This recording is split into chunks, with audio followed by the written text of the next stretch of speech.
அஸ்ஸலாமு அலைக்கும் வரஹ்மத்துல்லாஹி வபரகாதுஹு. அன்பார்ந்த அனைத்து உறவுகளுக்கும் இனிய காலை வணக்கம். உங்கள் மீது சாந்தியும் சமாதானமும் உண்டாகட்டும். இன்றைய காலை பொழுது உங்கள் அனைவருக்கும் இனிய பொழுதாக அமைய எல்லாம் வல்ல இறைவனை பிரார்த்தித்தவனாக இன்றைக்கும் கோயத்துடைய பல முக்கியமான செய்திகளை பற்றி தான் பார்க்க போகிறோம். வீடியோவை கடைசி வரைக்கும் பாருங்கள். தெரியாத நண்பர்களுக்கும் மறக்காமல் ஷேர் பண்ணுங்கள். வீடியோ பிடிச்சிருந்தா ஒரு லைக் பண்ணுங்கள், சப்ஸ்கிரைப் பண்ணுங்கள், தொடர்ந்தும் சப்போர்ட் பண்ணுங்கள். முதலாவதாக குவைத் தினார் மதிப்பை பார்த்தலாம்.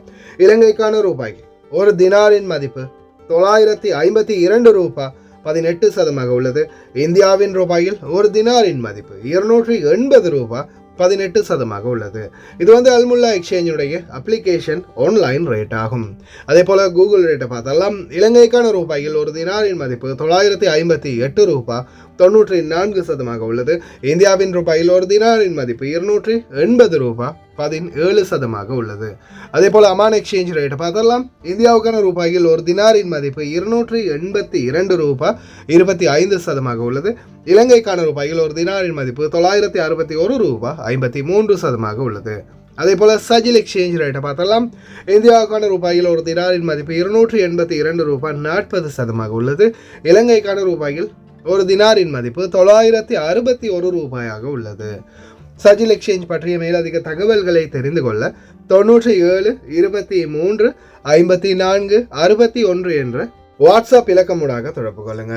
அதே போல 953 ரூபாய் வழங்குறாங்க இலங்கைக்கு ஒரு தினாரின் மதிப்பு. அதே போல இந்தியாவுக்கு 280 ரூபாய் 25 சதம் வழங்குறாங்க. இது பார்த்தீங்கன்னா ARY எக்ஸ்சேஞ்சுடைய அப்ளிகேஷன் ஆன்லைன் ரேட் ஆகும்.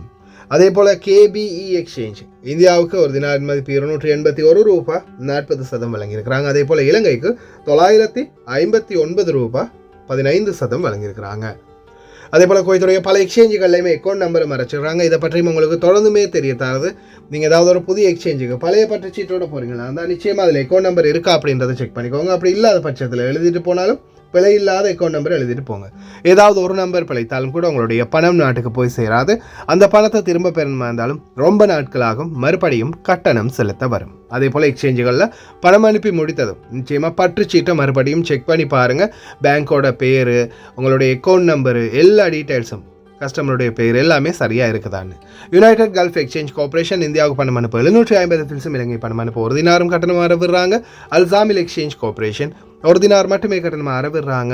UJ எக்ஸ்சேஞ்ச் கார்பரேஷன் ஒரு தினார் மட்டுமே கட்டணம் ஆரம்பிடுறாங்க. குவைட் ஏஷியன் இன்டர்நேஷனல் எக்ஸ்சேஞ்ச் 750 ஃபில்ஸ் மற்றும் ஒரு தினார் போன்ற கட்டணங்களும் ஆரம்பிடுறாங்க.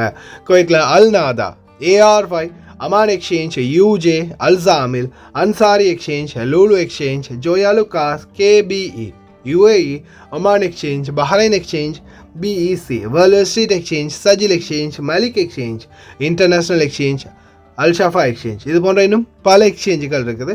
ஒவ்வொரு எக்ஸ்சேஞ்சுகள்லையும் ஒவ்வொரு விதமான கட்டணங்கள் இருக்குது. அதுலேயும் குறிப்பாக ARY எக்ஸ்சேஞ்சை பொறுத்தவரையில் பார்த்தீங்கன்னா 900 ஃபில்ஸ் மட்டுமே தான் கட்டணம் ஆரம்பிடுறாங்க. 900 ஃபில்ஸ் என்னும்போது மற்ற எக்ஸ்சேஞ்சுகளை விட 350 ஃபில்ஸ் கம்மியாக கட்டணமாக ஆரம்பிடுறாங்க. அதே போல் சஜில் எக்ஸ்சேஞ்ச், மலிக் எக்ஸ்சேஞ்ச், அல்சாமில் இது போன்ற எக்ஸ்சேஞ்சுகளில் ஒரு தினார் மட்டுமே தான் கட்டணமாக ஆரம்பிடுறாங்க.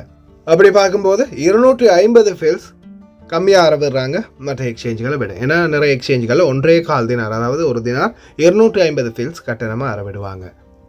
நீங்கள் முக்கியமாக ஒரே ஒரு விடயத்தை ஞாபகம் வச்சுக்கோங்க. எக்ஸ்சேஞ்சுகளில் பணம் அனுப்பும் போது தயவு செய்து ரேட்டை முதல்ல கேளுங்க. ஏன்னா சில எக்ஸ்சேஞ்சுகளில் இன்னமும் அந்த ஃப்ராடுத்தனம் பண்ணிட்டு தான் இருக்கிறாங்க. சொல்கிறது ஒரு ரேட்டு, அதுக்கப்புறம் பணம் அனுப்பி முடித்ததுக்கப்புறம் பார்த்தா வாரது ஒரு ரேட்டு. இந்த மாதிரி ஒரு சில தில்லுமுள்ளு வேலை பண்ணுறாங்க. தயவு செய்து ரேட்டை செக் பண்ணிக்கோங்க. அதே மாதிரி நல்ல எக்ஸ்சேஞ்சுகளில் உங்களுடைய கஷ்டப்பட்டு சம்பாதிக்கிற பணத்தை அனுப்புங்க. எந்த எக்ஸ்சேஞ்சில் நல்ல ரேட் அப்படின்றதை மறக்காம கமெண்ட்ல மென்ஷன் பண்ணுங்க. கோயத்துடைய தங்க விலையை பார்த்தரலாம். 1 கிராம் 18 கேரட் தங்கத்தின் விலை 21 தினார் 948 ஃபில்ஸ். 1 கிராம் 21 கேரட் தங்கத்தின் விலை 25 தினார் 606 ஃபில்ஸ். 1 கிராம் 22 கேரட் தங்கத்தின் விலை 26 தினார் 835 ஃபில்ஸ். 1 கிராம் 24 கேரட் தூய தங்கத்தின் விலை 29 தினார் 264 ஃபில்ஸ். மறுபடியும் உச்சத்தை தொடுகின்றது தங்கத்தின் விலை. சுவைபா பம்பிங் ஸ்டேஷன் மீள் பராமரிப்பு காரணமாக ருமைத்தியா, சல்வா, சால்மியா, மெதன் ஹவாலி போன்ற பகுதிகளில் தண்ணீர் தட்டுப்பட போகின்றது. அதே போல இதோ தப்பி ஓடி கடைசியில் பாலத்திலிருந்து கீழே விழுந்து உயிரை விட்டவர். காரணம் என்னவென்று கேட்டால் ஷாக் ஆகிடுவீங்க. அதே போல இதோ குவைட் ஏர்வேஸில் வேலை வாங்கி தருவதாக கூறிய 3 கைது, சிறை தண்டனை. அனைவரும் வாரீர் என்று அரவணைத்து அன்போடு வரவழைத்தார் துபாய் மன்னர். அதே போல் துபாயில் தற்போது கவர்மெண்ட் மீட்டிங் நடந்துகிட்டு இருக்குது. இலங்கையினுடைய அதிபர் உட்பட குவைத்துடைய பிரதமர் உட்பட பலரும் கலந்து கொண்டிருக்கின்றார்கள். அதே போல் கடைகளுக்கு சீல், 4 கிளாஸ் மீட்டிங் கடைகளுக்கு. அதே போல் ஜஹரா ஐயூன் பகுதிகளில் ஒரு நபர் கைது பண்ணப்பட்டிருக்காரு. அதே மாதிரி ஓட்டுநர்களாக இருக்கக்கூடியவங்களுக்கு மிக முக்கிய தகவல், எப்போவுமே அவசரப்படாதீங்க. அவசரப்பட்டீங்கன்னா உங்களுடைய பணம் தான் பறிபோகும். அதே போல் இதோ மீண்டும் ஆரம்பித்தது த கேபிட்டல் கவர்னரேட் செக்யூரிட்டி. வெறித்தனமான சோதனை தீவிரம். பார்க்கலாம் அனைத்து தகவல்களை. இதோ the ministry of water and electricity ஒரு முக்கியமான தகவல் வெளியிட்டிருக்கிறாங்க. அதாவது சோய்பா பம்பிங் ஸ்டேஷன் பராமரிப்பு காரணமாக 13ஆம் தேதி 2ஆம் மாதம் 2025 வியாழக்கிழமையாகிய நாளை இரவு 8 மணியிலிருந்து 12 மணித்தியாலத்துக்கு குறிப்பிட்ட சில பகுதிகளில் தண்ணீர் சப்ளை மிகவும் கம்மியாக இருக்கும் அப்படின்னு தெரிஞ்சுருக்காங்க. அதில் ருமைத்தியா, சல்வா, சல்மியா, மெய்தன், ஹவாலி, மிஷ்ரஃப், சபா அல் சாலிம், பிளாக் 1, 2, 3 இந்த பகுதிகளில் தண்ணீர் தட்டுப்பாடு இருக்கும். அதனால் தயாராக இருங்க, தண்ணீரை சிக்கனமாக பாவீங்க. அதே போல் மேலதிக தகவல்களை தெரிந்து கொள்ள 152 என்ற அவசர இலக்கத்துக்கு அழைப்பு விடுங்க. குவைத்துடைய வானிலை ஆய்வாளர் பெதர் அல் அமீரா மழை இன்றைக்கும் தொடங்கி நாளை வரை பெய்யக்கூடிய வாய்ப்பு இருக்குது அப்படின்னு தெரிவிச்சிருக்கிறார். அதே போல் மறுபடியும் எதிர்வரும் ஞாயிற்றுக்கிழமை தொடங்கி திங்கட்கிழமை வரை மழை மீண்டும் அதிகரிக்கும், மறுபடியும் மழை ஆரம்பமாகும் அப்படின்னு தெரிவிச்சிருக்காங்க. இந்த வருடத்துக்கான மழை எப்படி இருக்க போகுதுன்னு தெரியல. இன்ஷா அல்லாஹ் பொறுத்திருந்து பார்க்கலாம். தயாராக இருங்க. இன்னைக்கும் வானிலை இப்படி தான் இருந்துச்சு நம்ம ஏரியாவில். أمطار خير وبركة على الكويت اليوم الثلاثاء، ومتوقع أن تستمر معنا فرص الأمطار بشكل متقطع حتى مساء بكرة الأربعاء، وتتمركز الأمطار في المناطق الجنوبية، وتزيد فرص الأمطار بكرة الظهر وتستمر حتى المغرب بإذن الله تعالى، وتضعف تدريجيا ساعات الليل المتأخرة بإذن الله تعالى مع ابتعاد هذا المنخفض الجوي عن المنطقة، وتضعف معاه فرص الأمطار. لكن الأمطار متوقع أن تعاود الأسبوع القادم بإذن الله تعالى الأحد والاثنين فرص أمطار، ونتأثر بمنخفض جوي وحالة عدم استقرار. فإن شاء الله فرص الأمطار قادمة، ومع ارتفاع نسبة الرطوبة فإنها تبشر بأمطار وخير قادم خلال الأيام المقبلة بإذن الله تعالى.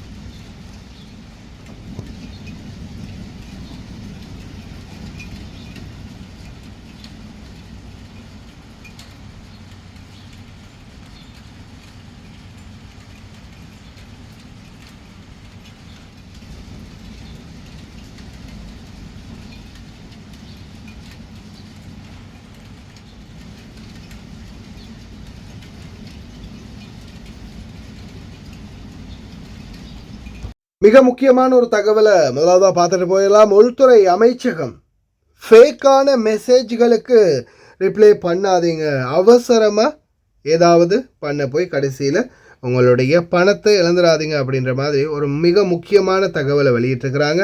தயவு செய்து ஓட்டுநர்களாகிய நீங்கள் இப்போ நிறைய பேர்கிட்ட பார்த்தீங்கன்னா உங்கள்கிட்ட ஏடிஎம் கார்டு இருக்கும், அதாவது கெனட் கார்டு இருக்கும். இந்த கெனட் கார்டை வைத்து சிலர் என்ன பண்ணுறாங்கன்னா, சரி நம்மள்ட்ட தான் கார்டு இருக்குது, டிராஃபிக் ஃபைன் மெசேஜ் வந்திருக்குது, உடனே இதை கட்டி விட்டுருவோம், பாபா பார்த்தாருன்னா கடைசியில் அது நம்மளுக்கு ஒரு அசிங்கமாக போயிடும் அப்படின்ற மாதிரி நினச்சிட்டு ஒரு சிலர் என்ன செய்கிறாங்க, அவசரமாக பணத்தை கட்டிக்கிறாங்க. ஆனால் பணத்தை கட்டுறதுக்கு உள்ளே போய் பணத்தை கட்டினா அந்த ஃபேக்கான லிங்க் வருது, அதில் தான் அவங்க பணத்தை கட்டுறாங்க. தயவு செய்து ஃபேக்கான லிங்க்களை நம்பாதீங்க. செஹல் அப்ளிகேஷன் மூலமாக, அதுவும் உங்களுடைய டிராஃபிக் ஃபைன், அதுவும் உங்களுக்கு போலீஸ் அதிகாரி ஃபைன் போட்டால் மட்டும்தான் வரும்.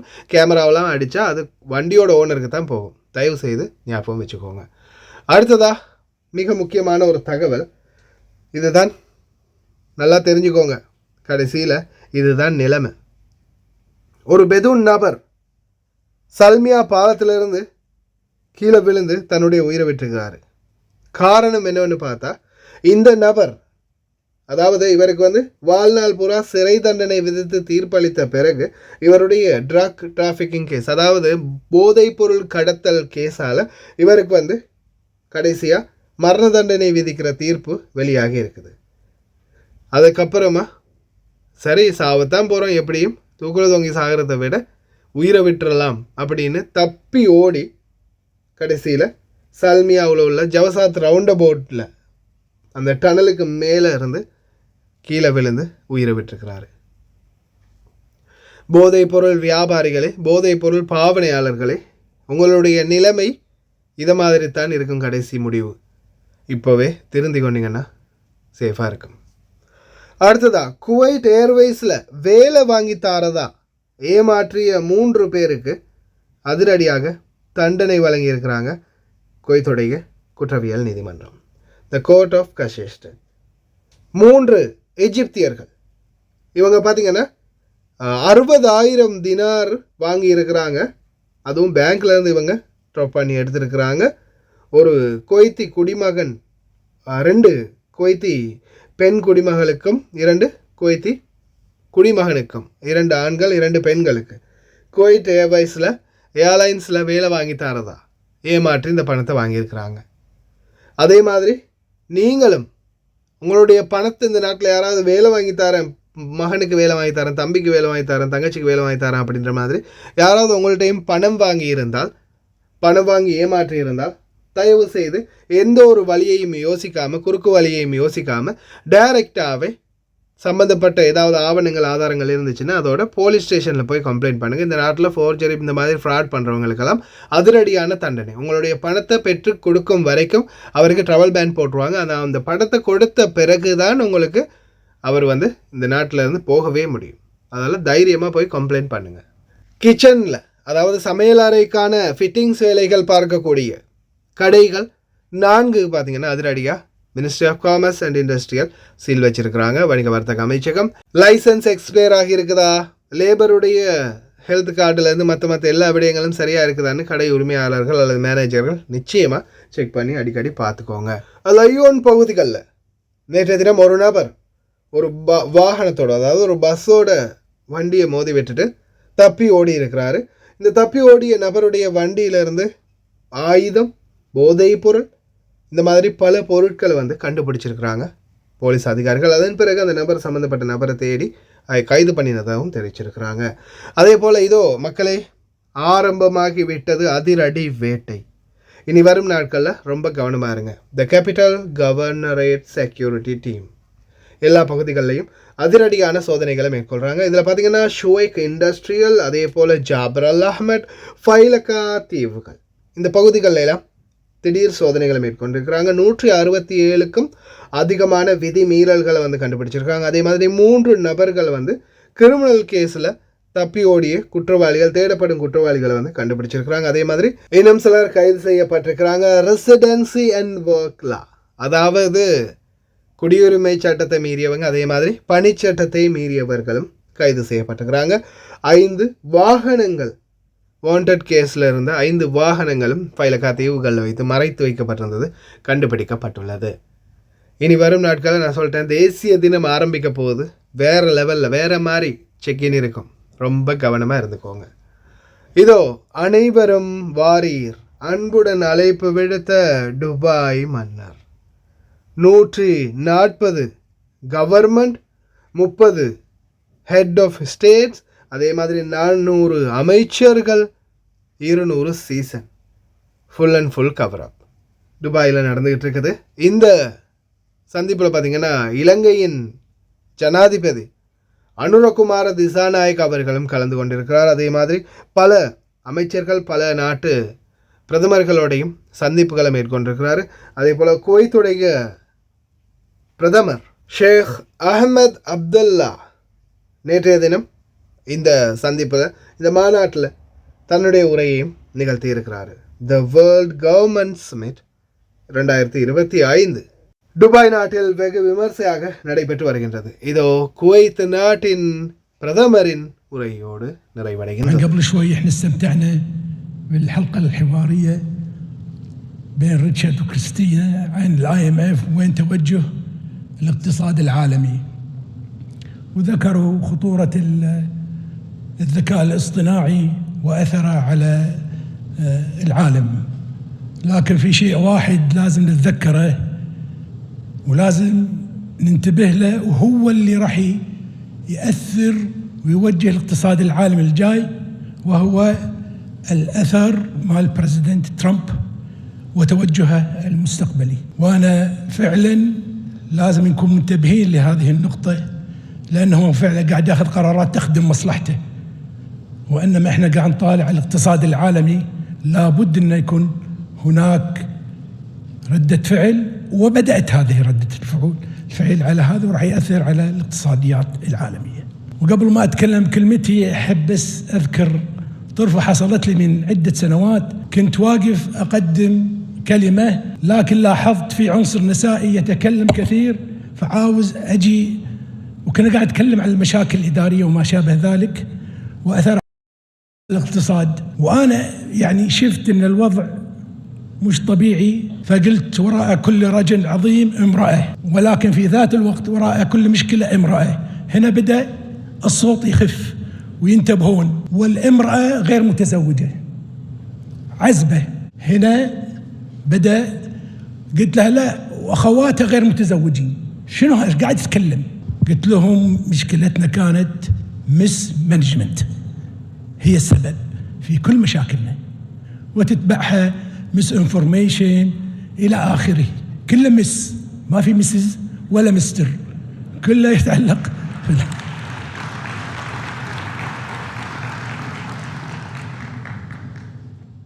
பார்க்கலாம். நம் நாட்டு அதிபர் என்ன பேச போறாருன்னு தெரியல, பார்க்கலாம்.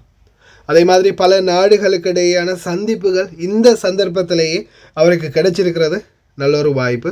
இந்த வாய்ப்பை பயன்படுத்தி சில நாடுகளுடனான உறவுகளை மேம்படுத்தி கொண்டால் நம்மளுடைய நாட்டுக்கு எதிர்வரும் காலங்களில் நல்ல ஒரு நிலைமை வரும். அதே மாதிரி இந்த அரபு நாடுகளில் இந்த மாதிரி பார்ட்டிசிபேட் பண்ணினது மட்டுமல்லாது, இந்த நாடுகளில் இருக்கக்கூடிய தொழிலாளர்களுடைய நிலைமை, குறிப்பாக துபாயை பொறுத்தவரையில், துபாயில் இன்றைக்கு வரைக்கும் வேலைக்காக வந்து கடைசியில் தெருவாக அனாதையாக சுற்றி திரியக்கூடிய நம்மளுடைய எத்தனையோ நம் நாட்டு சகோதர சகோதரிகள் இன்றைக்கும் கஷ்டப்பட்டு இருக்கிறாங்க. அவங்கள பற்றின விடயங்களையும் யாராவது ஒருத்தர் ஏற்றி வைத்தால் நல்லா இருக்கும். பார்க்கலாம் என்னதான் நடக்குதுன்னு, இலங்கையுடைய கவர்மெண்ட் என்ன மாதிரியான நிலைமையை எதிர்வரும் காலங்களில் கொண்டு போக போகிறாங்க அப்படின்னு. அதே மாதிரி தயவு செய்து ரொம்ப கவனமாக இருங்க. வாகன ஓட்டுநர்கள் வீதிகளில் போகும்போது வேகத்தை முடிஞ்ச வரைக்கும் கம்மி பண்ணிக்கோங்க. அனைத்து பகுதிகளிலையும் வேகபோகமாக மழை பெய்யக்கூடிய வாய்ப்பு இருக்குது. இந்த மழை தான் கடைசி குளிருக்கான எண்ட் ஆஃப் கார்டு அப்படின்னு நினைக்கிறேன். பார்க்கலாம் இன்ஷா அல்லாஹ். அதனால் முடிஞ்ச வரைக்கும் ரொம்ப கவனமாக இருங்க. கடைசி வரைக்கும் பார்த்து எல்லாருக்குமே ரொம்ப நன்றி. தெரியாத நண்பர்களுக்கும் மறக்காமல் ஷேர் பண்ணுங்கள். வீடியோ பிடிச்சிருந்தால் ஒரு லைக் பண்ணுங்கள், சப்ஸ்கிரைப் பண்ணுங்கள். இன்னொரு நல்ல வீடியோவில் சந்திக்கலாம்.